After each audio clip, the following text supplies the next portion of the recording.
प्रिय छात्रों, मैं अजीत कुमार सिंह CBS क्लासेस से आज एक बार फिर कक्षा 10 हिंदी की व्याख्या के लिए उपस्थित हूँ। आज हम सुमित्रानंदन पंत कृत युगबाड़ी से लिए गए अंश चींटी की व्याख्या करेंगे। सर्वप्रथम हम सुमित्रानंदन पंत जी के जीवन परिचय के बारे में कुछ जान लेते हैं।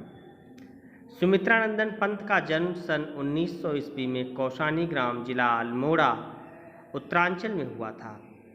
जन्म के 6 घंटे बाद ही इनकी माता का शरीरांत हो गया। इनका लालन पालन प्रकृति की गोद में हुआ। प्रारंभिक शिक्षा गांव की पाठशाला में हुई। हाई स्कूल की परीक्षा वाराणसी से पास करके ये प्रयाग के म्योर सेंटर कॉलेज में प्रविष्ट हुए, किंतु सन 1921 ईस्वी में असहयोग आंदोलन प्रारंभ होने पर कॉलेज छोड़कर साहित्य साधना में प्रवृत्त हुए। इन्होंने संस्कृत, अंग्रेजी तथा बांग्ला का गंभीर अध्ययन किया। उपनिषद, दर्शन तथा आध्यात्मिक साहित्य की ओर भी इनकी रुचि रही। संगीत से भी इन्हें प्रेम था। सन 1950 ईस्वी में Pant ji all India radio के परामर्शदाता के पद पर नियुक्त हुए और सन 1957 ईस्वी में प्रत्यक्ष रूप से रेडियो से संबद्ध रहे। दीर्घकाल तक हिंदी साहित्य की निरंतर सेवा की।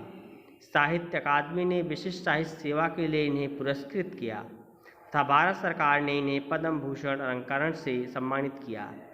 इनकी कृति चिदंबरा पर भारतीय ज्ञानपीठ का 1 लाख रुपये का पुरस्कार प्रदान किया गया। सरस्वती के इस पुजारी ने सन 1977 ईस्वी में इस भौतिक संसार से सदैव के लिए विदा ले ली। इनकी प्रमुख रचनाएं हैं वीणा, ग्रंथ, पल्लव, पल्लविनी, अमिता, गुंजन, युगांत, युगबाड़ी, ग्राम्या, स्वर्णकिरण, स्वर्णधूल, उत्तरा, कला और बूढ़ा चांद, युगपत, शिल्पी, चिदंबरा, रीता, लोकायतन, रश्मबंध आदि। प्रसाद तथा निराला की भांति पंत भी छायावाद के आधार स्तंभ हैं। छायावाद अपने पूरे सौंदर्य और समृद्धि के साथ पंत के काव्य में प्रकट हुआ है। ये प्रकृति के सुंदर, सजीव, मनोरम दृश्य अंकित करने में सिद्धहस्त हैं। अतः इन्हें प्रकृति का सुकुमार कवि कहा जाता है। पंत के काव्य जीवन की यात्रा के स्पष्ट 3 सोपान माने जा सकते हैं। नंबर 1 छायावादी काव्य रचनाएं, नंबर 2 प्रगतवादी काव्य तथा नंबर 3 श्री अरविंद के दर्शन से प्रभावित होने के पश्चात की अंतश्चेतनावादी आध्यात्मिक कविताएं, जहां ये मानवतावाद के सच्चे समर्थक के रूप में प्रकट हुए हैं। पंत के काव्य में मानवता के प्रति सहज आस्था है। वे एक नवीन, सुंदर, सुखी समाज की सृष्टि के प्रति आशावान हैं। विश्व बंधुत्व एवं भातृत्व के प्रति यह आशावादी स्तर ही इनके काव्य को उदात्त बनाता है। पंत जी 7 वर्ष की अल्पायु से ही कविताओं की रचना करने लगे थे। इनकी प्रथम रचना सन 1916 ईस्वी में सामने आई।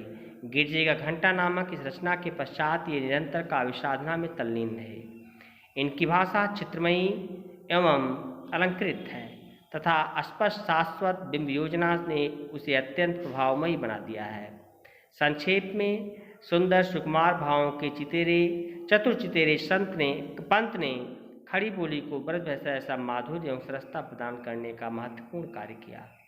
पंत गंभीर विचारक, उत्कृष्ट कवि और मानवता के सहज आस्थावान कुशल शिल्पी थे, जिन्होंने नवीन सृष्टि के अभ्युदय की कल्पना की।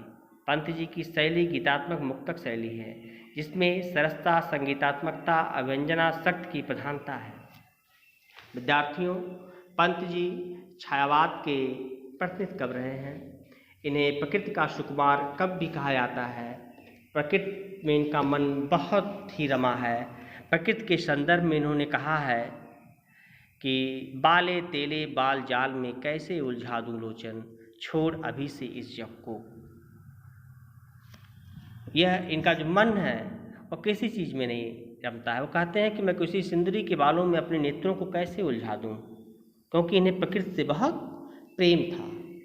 ये जो कविता आप आज पढ़ेंगे पंत जी की, यह युगबाड़ी काव्य संग्रह से ली गई है और चींटी शीर्षक के अंतर्गत हमारी पाठ्यपुस्तक में उद्धृत है। चींटी, इसमें चींटी के गुणों को पंत जी ने चींटी जैसे अतुलघ जीव के गुणों को दिखाया है, उसे प्रदर्शित किया है कि अगर चींटी जैसा एक प्राणी अपनी कर्मठता से, अपने परिश्रम से अपने जीवन को जीती है तो मनुष्य को भी उससे प्रेरणा लेनी चाहिए। वो चींटी के संदर्भ में कहते हैं, चींटी को देखा वह सरल विरल काली रेखा, तम के आगे सी जो हिलडुल, चलती लगपत पल पल मिलजुल, वह है पिपील का पात, देखो ना किस भांति काम करती है वह सतत, कन कन करके चुनती अविरत। पंत जी कहते हैं कि क्या तुमने कभी चींटी को ध्यानपूर्वक देखा है? चींटी को देखा, वह सरल विरल काली रेखा, वह जो है सीधी पतली काली रेखा के समान दिखाई पड़ती है, जो तम के धागे से हिलडुल, तम मीन्स होता है काला, जो काले धागे के समान हिलती डुलती हुई आगे बढ़ती हुई दिखाई पड़ती है। कैसे? चलती लघुपद पल पल मिलजुल, वह अपने छोटे छोटे पैरों से प्रतिपल मिलती जुलती हुई आगे चलती रहती है, लगता है एक दूसरे से बातें कर रही हैं। कभी चींटियों, वह है पिपील का पात, वो जो रेखा, वो जो पाती दिखाई पड़ती है, जो काली सी रेखा दिखाई पड़ती है, वह चींटियों की पंक्ति है। उसे कभी देखो, कभी तुमने देखा है? देखो ना किस भांति काम करती है वह सतत। कहती हैं चींटी के गुणों की व्याख्या करते हुए कहते हैं कि देखो ना तो किस प्रकार एक दूसरे का सहयोग करते हुए कार्य को करती हैं। कैसे? सतत निरंतर करती रहती हैं, कन कन करते चुनती अविरत। वह पृथ्वी पर पड़े हुए एक एक दाने को अविरत माने लगातार, बिना रुके, अविरत माने बिना रुके, लगातार निरंतर उसे चुनती रहती हैं, अपने कार्य को करती रहती हैं। भोजन का एक एक कण इकट्ठा करती हैं और अपने बच्चों को और स्वयं खिलाती हैं और स्वयं भी खाती हैं। गाय चराती धूप, गाय चराती धूप खिलाती, यह हमारे विज्ञान की उपज है। साइंस में कहा गया है कि संभवतः चींटियों की भी एक सामाजिक व्यवस्था है और उस व्यवस्था के अनुरूप वो चींटियों में भी गायें होती हैं, तो उसी को कहती हैं कि चींटियों की भी गाय चराती हैं। चींटियों की गायें होती हैं और वो अपनी गायों को चराती हैं और धूप का उन्हें भी सेवन कराती हैं और उनको धूप खिलाती हैं और उन गायों को धूप खिलाती हैं। बच्चों की निगरानी करती हैं, वो अपने बच्चों की देखभाल करती हैं, लड़ती हैं अपने काम के लिए, वो लड़ती हैं। अगर उनके काम में कोई बाधा डालता है, उनकी सुरक्षा में कोई दिक्कत होती है तो उस शत्रु से वो लड़ जाती हैं। अरिसे तनिक नहीं डरती, अपने शत्रु से तनिक भी नहीं डरती हैं। दल के दल सेना संवारती, वह दल के दल, चींटियों में एक दल होते हैं, समूह होता है, कहते हैं अपनी सेना को संवारती रहती हैं। घर आंगन जनपद बुहारती, पंत जी कह रहे हैं कि चींटियाँ हमारे घर आंगन में जो दाने पड़े हुए होते हैं उनको उठा लेती हैं, उनको झाड़ पोंछ देती हैं, साफ कर देती हैं। जनपद बुहारना माने होता है साफ करना, झाड़ू लगाना, कहते हैं कि उनको वो साफ कर देती हैं। आगे है चींटी है सामाजिक प्राणी। पंत जी कहते हैं कि चींटी एक सामाजिक प्राणी है।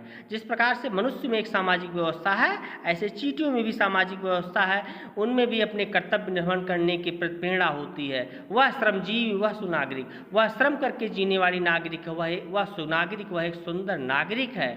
देखा चींटी को, आपने कभी चींटी को देखा है? उसके जी को कितनी छोटी सी है, भूले बालों की कतरन के जैसे हमारे बाल करते हैं, छोटे छोटे होते हैं, कटते हैं, दिखाई पड़ते हैं, ऐसे ही वो चींटी होती है, भूले बालों की कतरन के जैसी होती है, बहुत छोटी होती है। छिपा नहीं उसका छोटापन, उसका छोटापन किसी से छिपा नहीं है। विचरण करती, वह समस्त पृथ्वी पर निर्भय विचरण करती, लेकिन इतना छोटा होने के पश्चात भी वह पूरी पृथ्वी पर बिना डरे हुए निर्भय होकर के टहलती रहती है, घूमती रहती है। श्रम में तन्मय और अपने श्रम में लगी रहती है। वह जीवन की अक्षय चिंगारी, वह जीवन की अक्षय चिंगारी है। उसकी क्रियाशीलता कभी कम नहीं होती है। जीवन जीने के प्रति जो उसकी चिंगारी है वो बहुत ही तीव्र है। वह कभी निराश नहीं होती है। वह भी क्या देही है तिल सी, कहते हैं कि उसका जो शरीर है बहुत छोटा सा है, तिल की तरह है। प्राणों की रिलमिल झिलमिल सी वह प्राणों की चमक और झिलमिलाहट के समान है। वह अत्यधिक छोटी है, दिन भर में मीलों चलती, इतनी लघु है, इसके बाद भी वह दिन भर कार्य करती रहती है, दिन भर चलती रहती है, मीलों चलती है, दिन भर में मीलों चलती है, वह दिन भर में मीलों मीलों चलती है, यात्रा करती है, अथक, कभी थकती नहीं है, अपने परिश्रम से कभी घबराती नहीं, कार्य से कभी नहीं टलती, अपने कार्य से कभी हटती नहीं है।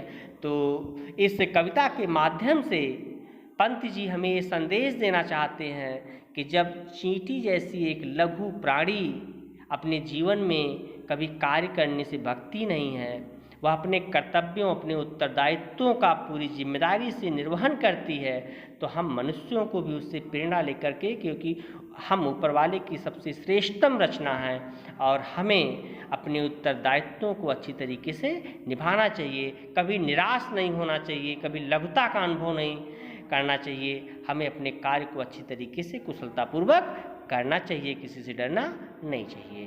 धन्यवाद। आज की कविता इतनी ही है।